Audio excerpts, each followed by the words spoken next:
Me voici encore et bonjour. Donc nous allons voir l'apôtre Paul qui s'adresse aux Éphésiens.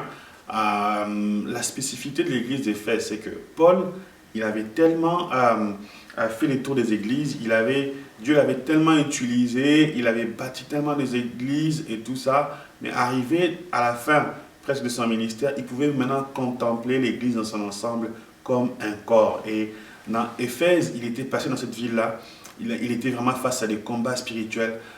Il devait chasser des esprits des pythons.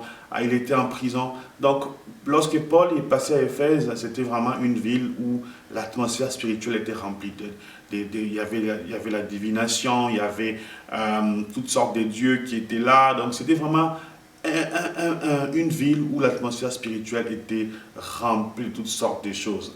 Et dans le combat spirituel, si nous voulons vaincre, si nous voulons mener une vie victorieuse, Dieu nous dit ceci, dans le verset 10 de Éphésiens chapitre 6, Paul dit ceci, il dit « Au reste, fortifiez-vous dans le Seigneur ». Ça signifie quoi?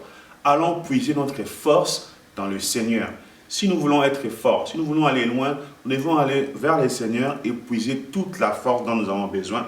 Et on dit aussi « Revêtez toutes les armes de Dieu ». Quand je prends un vêtement et je les revêts, c'est-à-dire que ça me couvre. Le vêtement est là pour nous couvrir. Et les armes de Dieu sont là pour nous couvrir. Ce qui est intéressant dans ces textes, c'est qu'on énumère les armes. Donc, la plupart des armes sont des armes défensives. Et il y a une seule arme qui est une arme offensive, qui est la parole de Dieu que nous allons voir en dernier. Et ce qui est intéressant dans les textes, avant de voir ces armes, les deux premières armes, Paul nous dit ceci au verset 12, il dit « Car portez les armes de Dieu, pourquoi ? Pour tenir ferme contre les ruses du diable. » Vous savez, les ruses, quelqu'un qui est rusé, il peut vouloir te faire du mal, mais il passe par plusieurs chemins. Donc Satan aussi, des fois, il nous laisse faire des choses qui peuvent nous amener à notre perte. Et la Bible nous dit ceci, « Car nous n'avons pas à lutter contre la chair et le sang. » Vous savez, des fois, ton frère, ta soeur peut te faire quelque chose, ton époux, ton épouse, des fois, vous pouvez être dans la colère et tout ça.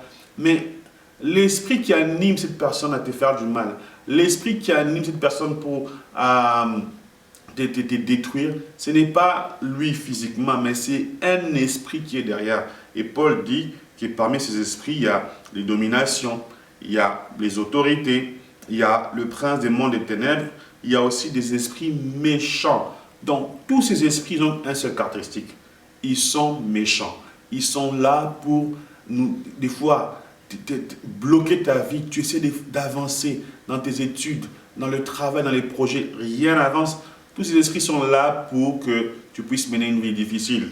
Gloire à Dieu, parce qu'avec les armes spirituelles, nous serons en mesure d'avancer. Donc, voyons.